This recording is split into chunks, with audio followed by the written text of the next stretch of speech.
One of our mantra is we don't build good companies, we build great companies. And I think the beauty is that we have seen enough companies to realize what great looks like. And for us, we have a high bar. So one of the metrics that we measure a lot is how many founders, if they have the means to do so, how many founders that we back will invest again in Insignia.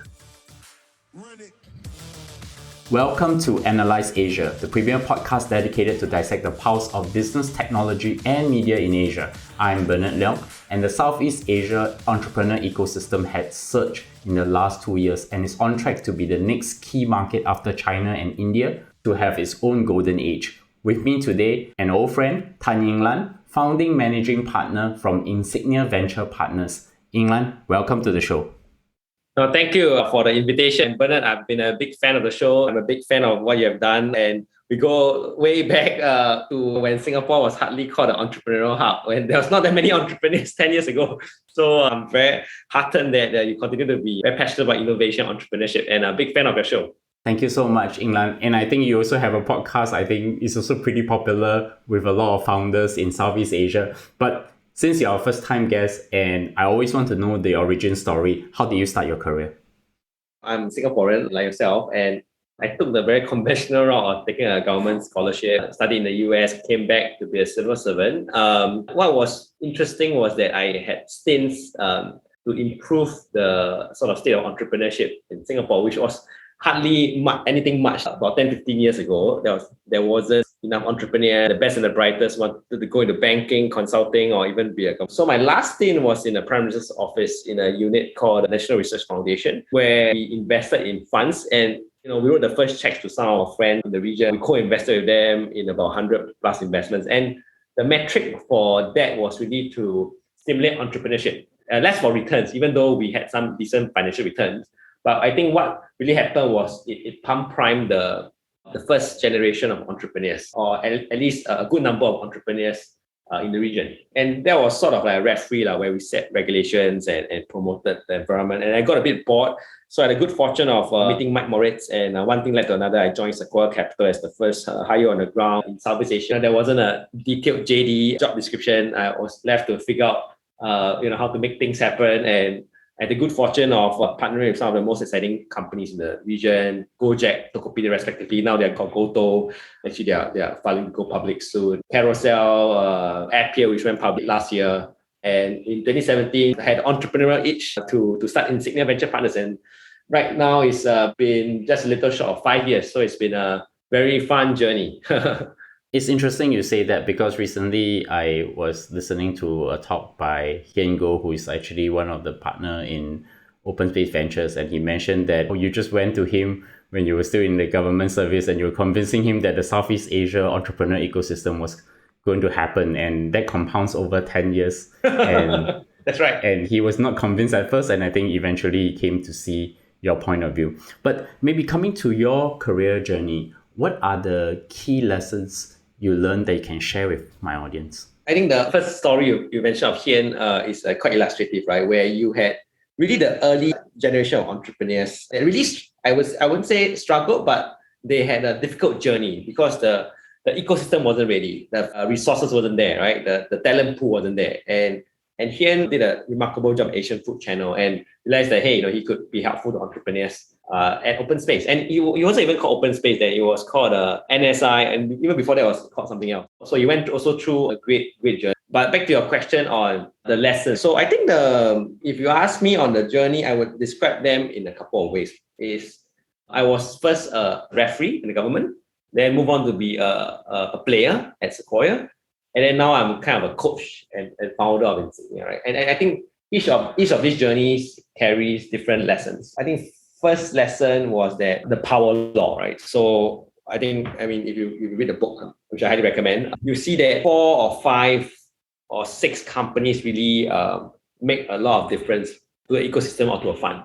So in the case of Southeast Asia, of course, C Limited, Grab, and hopefully will move the needle and also Lazada as well will move the needle in terms of the people that have trained in the process. So people who work at Lazada, Goto, Grab, C, they become entrepreneurs after learning the tricks of the trade at these places, right?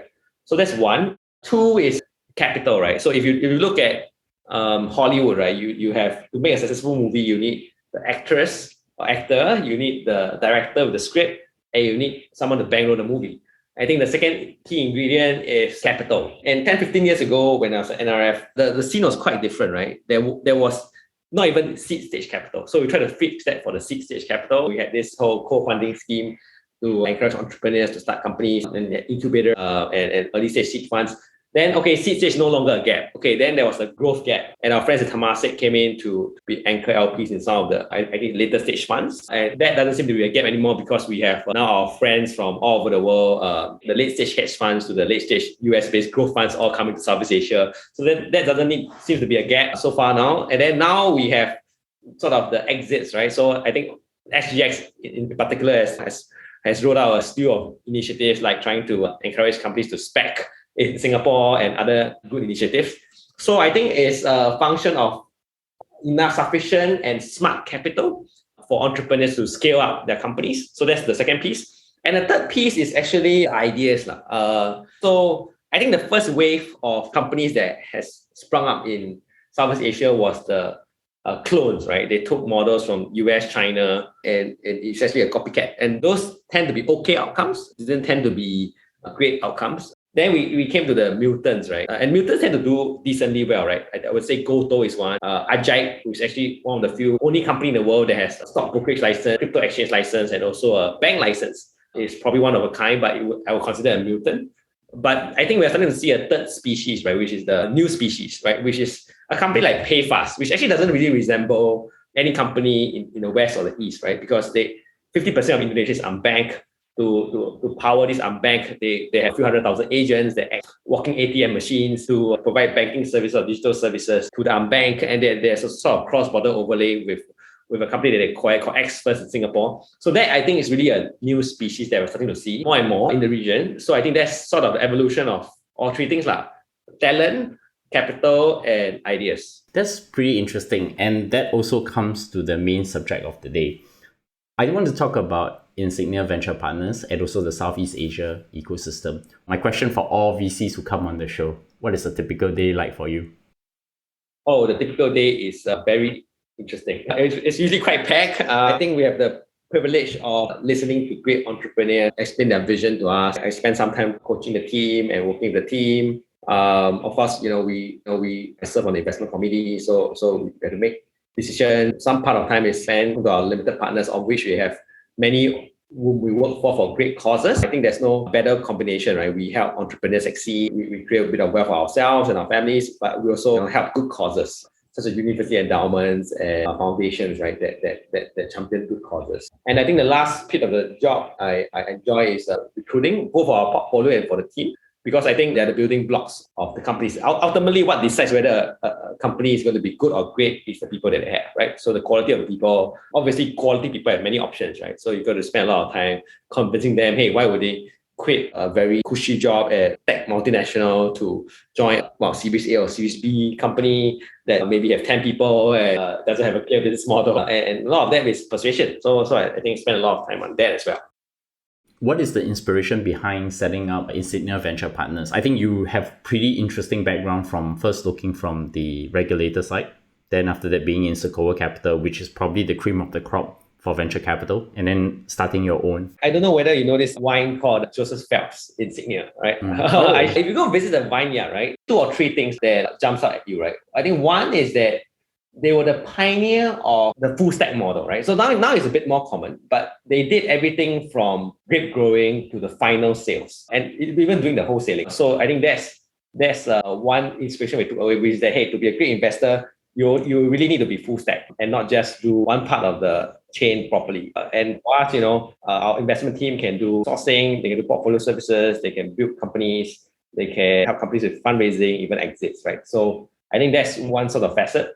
The other one is they're actually one of the first folks that blended different wines together, right? So you can be 95% Chardonnay, 5% Merlot. And I think they said, hey, it doesn't matter if it's a Chardonnay or Merlot, as long as the combination results in the best wine of the year, that's the Insignia wine, right? So best in class.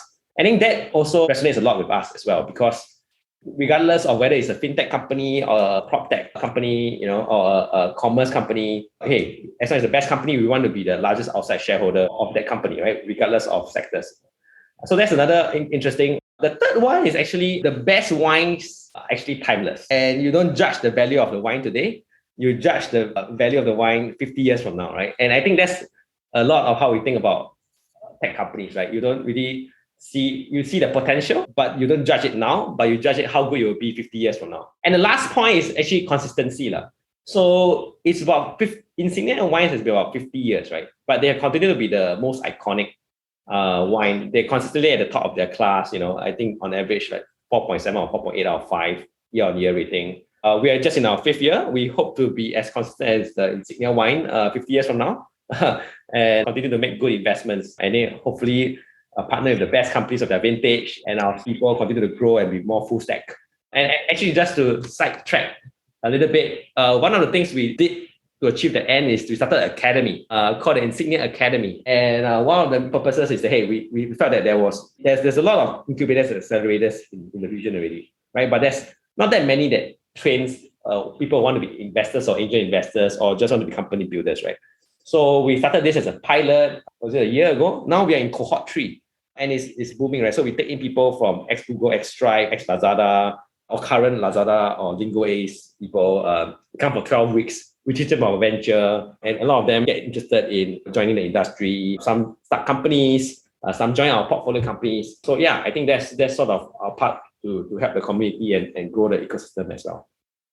Coming to the inspiration behind Insignia, which is actually a very interesting story behind a wine company. We're thinking about vintage, and also some people in VC also talk about their vintage portfolios as well. What is the mission and the vision for Insignia Ventures Partners? No, it's very simple. We want to be the largest outside shareholder of Southeast Asia's most valuable company. Our core values actually represent that, right? So our core statement is CRAFT, craft. So the craft of making good wine, the craft of making good investments. Actually, it's quite funny. There is 3 things that look simple, but are very hard to do, to be actually very good at. I think one is writing a book, right? Anyone can write a book, but you want to be a prize winner, it's very hard, right? And it looks easy to start a restaurant, but you want to be a Michelin star, it's quite hard. The third is to be actually an investor, a venture capitalist, right? To be an investor, actually, you just write checks. But to be a good one is very hard. So we think that actually there's sort of 5 core values that we got highly. So CRAFT, C is collaboration. In our team, we value teamwork a lot. Results, obviously meritocracy. Hey, you need to deliver results. A is agile. If we like a company, we can move very fast, right? We meet them at 9, we decide at noon. Future oriented. Hey, we always look at where the future is going. We, if possible, try to invent it. And trustworthy. We want our founders trust us, our limited partners trust us. Yeah, I think that's sort of our goal, to be the largest outside shareholder in Southeast Asia, and craft is how we hopefully will get there. So what are the stages of the companies in their life cycle that the fund invests in? Yeah, we are the first outside institutional investor. So it can be as early as, in many cases, they don't even have an idea yet. It's a good entrepreneur that we like. We actually tell him the idea that we think may be a gap in Southeast Asia. And actually, a lot of the people at the academy are thinking about some of the ideas we have told them. And in some cases, it could be, for example, which is a company that we led a Series B in. This is the open banking form. And we looked at the mode that they have built, right? Because, other than just scraping software, they really have built deep integration with all the banks in the region, in Indonesia and Philippines. And that took years, right? So it depends on the sector, but I think, for example, like open banking, we can be prepared to write a 10 million or even bigger check in a new company that we have in the sector with. In some cases, we can go as low as the first check pre-idea. We find a good guy, we give him the idea. And there's everything in between, obviously. Yeah. Do you have a specific investment thesis that's specific for the fund itself? Yes, we do. I don't think we have one investment thesis. We rather have few investment thesis of where the interesting sectors will be. But I would say that we don't try to pretend we know what's going to happen in the future. I think we are very good at finding entrepreneurs who have a good sense of what's going to happen in the future. And we're pretty good at recognizing them. To say that we know the future will probably be an overstatement. We have no idea what's going to happen tomorrow, right? But we have a good idea of knowing where to look for entrepreneurs who wants to invent the future. I think that's probably a more accurate representation. What are the verticals then you typically invest in? For example, is it like fintech, maybe something else that people don't see, that maybe there is a very, very big up cycle in the next 10 years for Southeast Asia? We don't try to predict like which sectors will be up or down, but I think what we try to observe is which sectors are very ossified and as a result prone for disruption, where incumbents have fat margins and quite backwards in technology, right? So obviously financial services has been one of the big verticals that, well, I think less so for Singapore. Singapore banks are very forward-looking and tech-enabled and very competitive in general. I would say regionally where there's a big unbanked population, I think that's where we see a lot of opportunities. But I would say that we don't try to have a preconceived notion of where the next big company is going to come from.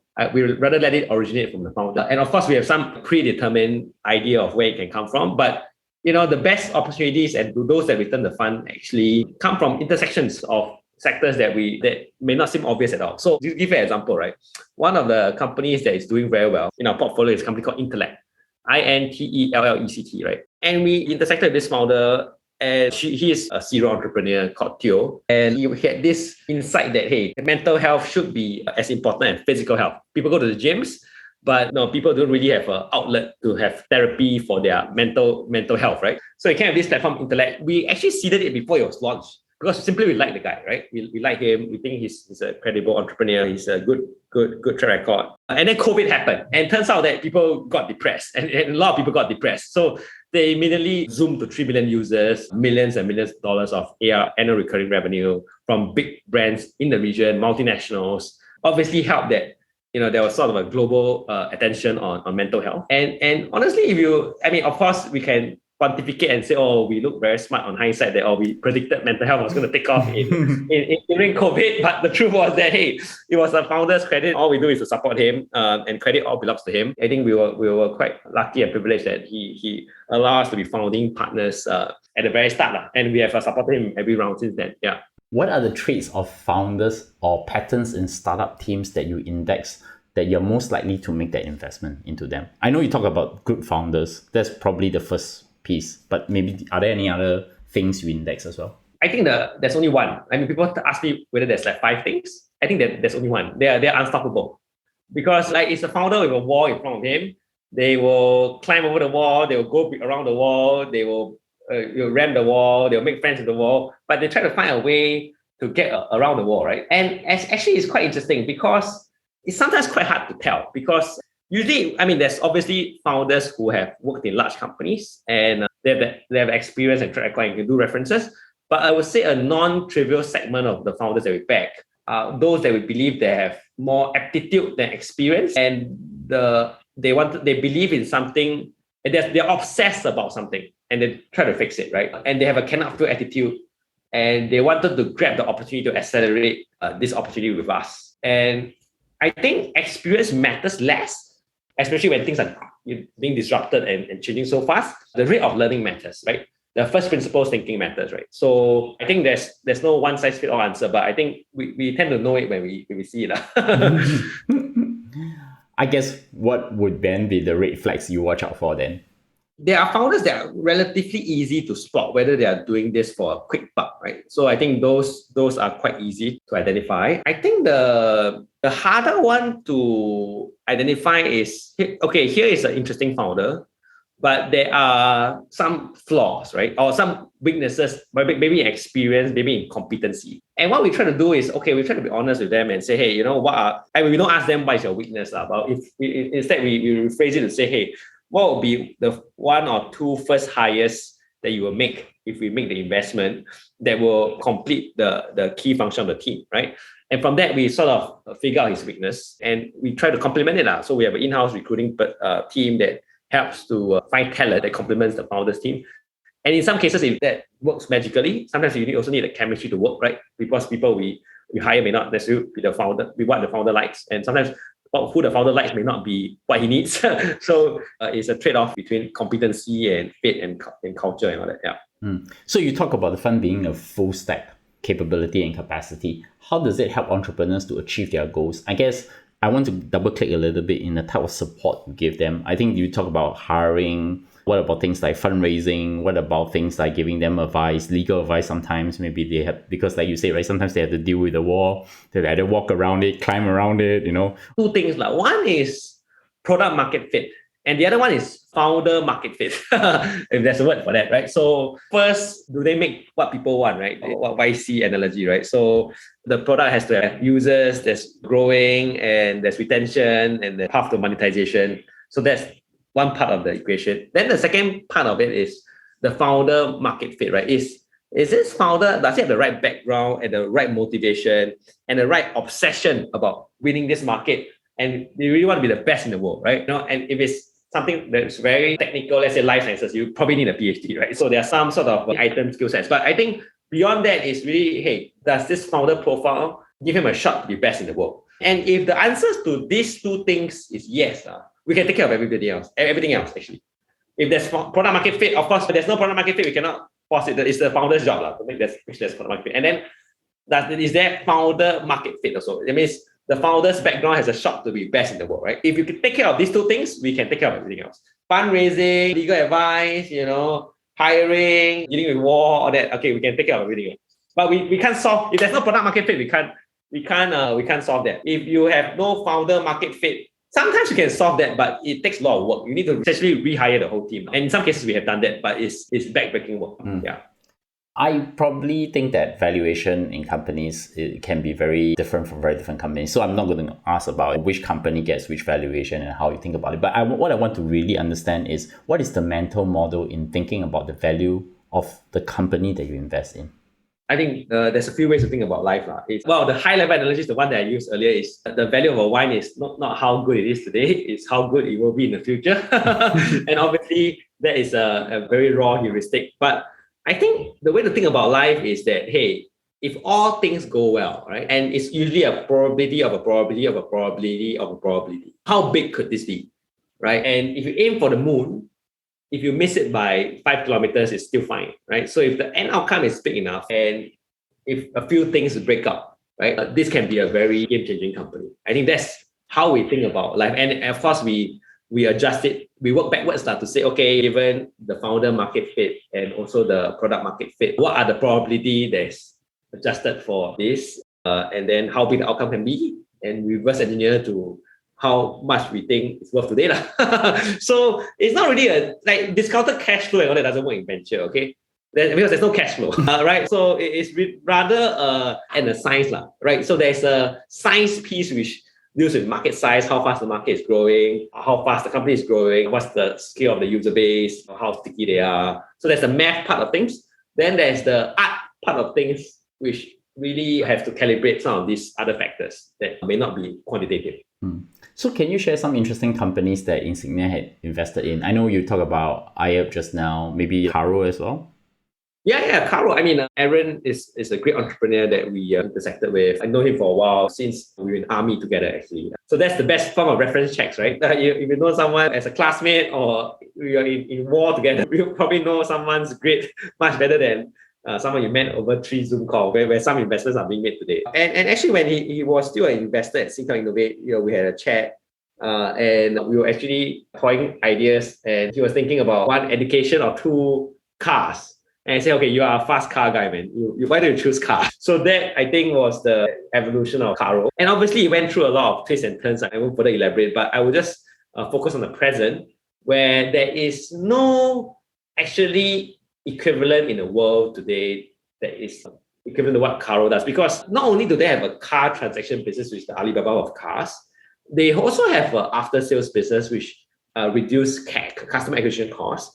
But in addition to this, they also have a very lucrative insurance and financing business, right? And it's not just insurance brokerage, it's underwriting licenses in the region. So as a result, it's not just a one-time car transaction, but they can also monetize through loans and insurance. I think that is, and he's done a great job in team building, hiring the best and the brightest in the region. He's done a great job in expanding in the region to make it a sort of multi-region and multi-function company. So that's one of the companies we are privileged to be partners with. So that's one. I think the second one that people may not pay that much attention to is this company called Shipper. It's also doing very well, clocking in the hundreds of millions of revenues. Because one of the big things that is missing in Indonesia And also in the region is fulfillment, warehousing, e-commerce enablement, right? General, right? And obviously e-commerce has taken off, but the supporting infrastructure may not have caught up. So think of them as not only just logistics, e-commerce fulfillment, but they also have a Shopify piece that enables e-commerce. They also have a financing piece that provide financing solutions to the logistic providers and also merchants. So watch out for this company. I think this will be a massive one. And Phil is a remarkable entrepreneur that has ability to scale across the region and in the cross functions and across discipline. So that's a very exciting one. Another company I thought worth talking about is this company called Flip, flip.id. In Singapore, it costs zero to transfer money from bank to bank, right? And Thailand as well. But Indonesia, it costs about 50 cents, which is a bowl of noodles. So Flip allows people to transfer money from BRI to Mandiri for free. And as a result, they have accumulated sort of billions of dollars of transaction volume. And with that transaction volume, they do a lot of things with it, remittance and other services, peer-to-peer transfer. And I think that is a game-changing company similar to what Toss has done in Korea, which has really turned out to be a full-fledged financial services platform.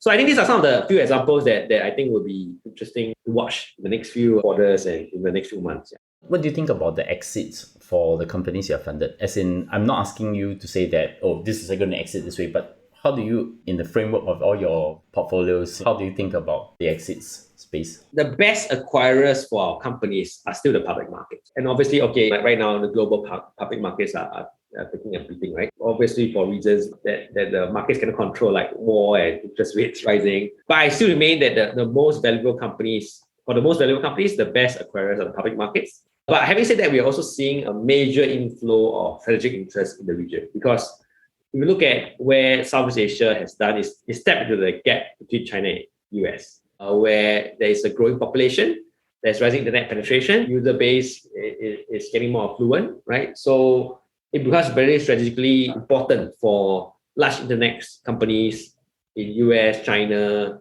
even Europe to pay attention to. So I think that's another part that founders are thinking about as well.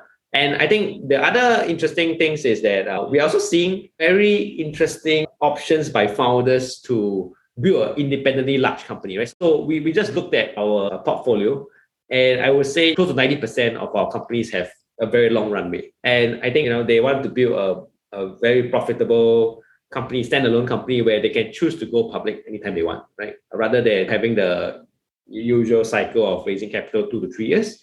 But I think some of our companies, rightly or wrongly, they have taken my advice to say, hey, now the world is focusing on net revenue, gross profit. I've been saying that tune to them for the past 18, 24 months. I think until they are sick of my voice. Now I think they're finally seeing the light. I say, oh, maybe Yinglan was right. And they're grateful for the advice. Well, obviously the Russia-Ukraine war definitely showed that the importance of making sure you have financial discipline, you are frugal, and you are profitable, or at least a path to profitability. And I think that is the trademark of a resilient company that can be enduring. One thing we do not discuss is what is a good process in managing LPs, given that the Southeast Asia ecosystem is getting more and more sophisticated. No, that's a great question. So we think of our limited partners as more of business partners. So I think there's one portion which we sort of think of them as supporting. We work hard for them to support great causes, right? So that's like I would say a majority. I think there's another segment that maybe provides us a minority of the capital, but provides us 80% of the ideas, right? And these are from founders of unicorns. They see what has happened in US and China, and they say, hey, there is a likelihood of this thing happening in Southeast Asia too. They provide a lot of ideas for us. And so we think of them as business partners. They refer us investments. We also show them a lot of co-investment opportunities. So I think it's quite a synergistic relationship between us and our limited partners. I would say a symbiotic relationship, because they also share with us interesting trends that they see in other markets as well, right? So it's not just passive capital providers. They provide a lot of insights, not only just regionally, but also business cycles, right? So what are some of the things we should pay attention to in different market cycles? And obviously they have the benefit of seeing multiple geographies. Just two more questions. One is that what do you see now the broad trends in Southeast Asia that you're actually watching closely? And I think the second one is actually far more interesting is you talk a lot about like Caro doing multi-country expansion. how do you Sure. guide entrepreneurs to navigate geographic expansion? Because there are actually 6 important markets with different cultures and systems that they need to adapt to. No, it's not easy, right? So I think Karo is one of the few examples that is trying to do multi-country, multi-capability, multi-function. So generally, we try to advise companies, hey, either you do one country, multi-function, or you do one function, multi-country. Trying to do both at the same time is usually a recipe for disaster, unless you have a beefed up team. So like Karo now is about 4,000 people, right? So I think that is a different scale. But if you're early stage company, your singular weapon is focus. So you try to do two things, your IQ of 200 becomes 100 each. Generally, it's not easy. So we try, for the younger companies that we work with, we try to start them off with one country, one function. And then, okay, as they scale up, maybe one country, 2 product lines. And we tell them to be very careful when they think about crossing countries, because if you try to do that too fast, there's a lot of product localization, there's a lot of marketing costs, there's a lot of understanding the market that you may not have factored into, right? And the fact that we have we have quite a nice number of portfolio in each market, Vietnam, Philippines, and Indonesia helps a lot, because when they go to a new market, they can call 5 people and say, okay, I need introduction to who and who. And obviously we are quite resourced on the ground as well, right? We have team members on the ground. They help them with hiring, with a lot of help and marketing, and so that helps. But even so, it is still challenging, because you can hear the advice from someone on the ground, but you still have to do it yourself, right? We will actually advise them to do their work properly before expanding to multiple countries. We like to let the product tell us. So if the product is showing traction organically in other market, maybe that's the market you should expand to. Let the market pull you into that instead of you trying to push into the market. We talk about entrepreneurs over this conversation. Where do you think venture capital is heading for Southeast Asia? I think the instruments are getting more and more diverse and more sophisticated. End of the day, you're right. The instruments are getting more sophisticated. But I think end of the day, we are a service industry, right? We exist to serve the entrepreneurs. So the entrepreneurs are the heroes. We do our best to make them the Michael Jordan of their business. So we are here to make sure that they can run the fastest, they can jump the highest, they can score the most, they can do the most rebounds. So obviously, each firm has different ways to do that. But I think end of the day is, hey, are you the best business partner for this founder who wants to build an audaciously large business? And if the answer to that is yes, then you will be a great investor. And if you're the person that a founder will call at 2 a.m. at night when they have a difficult problem, then they will tell other friends, right? So then it becomes a network effect and a virtuous cycle. So my final question, what does great look like for Insignia Partners? That's a great question, because one of our mantra is we don't build good companies, we build great companies. And I think the beauty is that we have seen enough companies to realize what great looks like. And for us, we have a high bar. So one of the metrics that we measure a lot is how many founders, if they have the means to do so, how many founders that we back will invest again in Insignia. Meaning that if they're don't have the means, then don't count. But actually, if they don't have the means, that means they haven't succeeded well in life. So that's actually a good metric, because if they are willing to A, be able to invest, and B, be willing to invest, it means that they have succeeded financially, and B, they have felt that we've done a good job, right? And we track the metric on a yearly basis, and I think the number is quite high. It can be 100%. I think we tracked it last year. It was on the high 80s. So hopefully we get better and better. And if the number is 100%, then I would say we are great. Well, Yinglan, many thanks for coming on the show. And of course, you being one of the early pioneers for this Southeast Asia entrepreneur ecosystem, it's great to have this conversation 10 years after, so that now we can see the results. Thank you. You have been a great observer and also participant in the ecosystem. And I see you growing your podcast and being an evangelist for the region. Really a big fan. And thanks for having me on the show. Last 2 questions. Any recommendations you can give that have inspired you recently? I would recommend this book, The Power Law. Actually, those who are new to venture investing should take a look at this. The other book that I've been reading is the book by the Walmart founder. Give me a sec. Is Sam Walton Made for America? Yeah, that's right. Sam Walton Made for America. Yeah. That's right. And then the other one, which also I've just finished reading, is The Power Law by Sebastian Malby.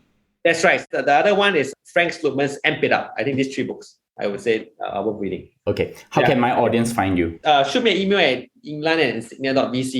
You can follow us on Twitter. You can send us a hello at insignia.vc as well. So or just shoot us an email. Okay. I'm also just going to add one more, is to Google Tan Yinglan's name, and you definitely find, I think you wrote 2 books, right?